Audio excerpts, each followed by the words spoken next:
So let's take a look at do while loop. In do while loop, what we do is we perform certain set of action till that condition for which the loop is running meets. Okay, so in case of Kotlin, we are going to create one .kt file with, let's say, names such as hello.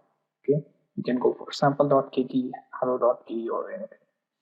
Okay, inside this, I'm going to write a main function. So one is a keyword space main, inside which I'm going to write args, and then array, then string.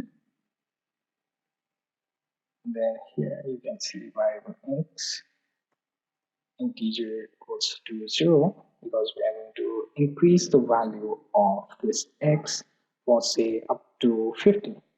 Okay, so we will increment that with, let's say, 10 to speed up our loop. So for that, we are going to write do, then value of x will be increased by 10, then print that value. Okay, so value of x, then space, and then x here. Okay, now outside this, I want to set a while condition x less than 50. Okay, now our program is ready to execute. So I'm going to open command prompt, and here I'm going to type in Kotlin C, and then hello.kt, then dash include dash runtime, then space, then dash t, and then hello.jar. This should compile your code from Kotlin to .jar, and then we can use Java to execute that. Okay, so it shows you error because we have missed our double quotes. So we have to end our double quotes right here, then save this and come back here and execute again.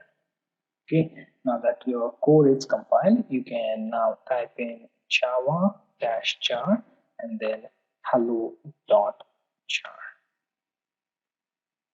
Okay, and it should show you the output for x starting from 10 up to 60.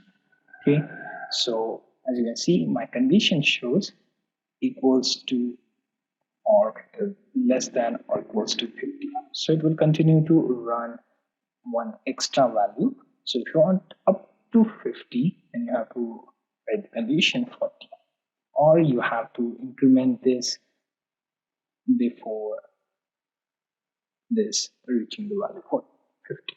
Okay, so that being said, you will find that if you set the condition 50, it will run one extra iteration and it will show you the value 60. Okay, so that being said, this is how the do while loop works in Kotlin.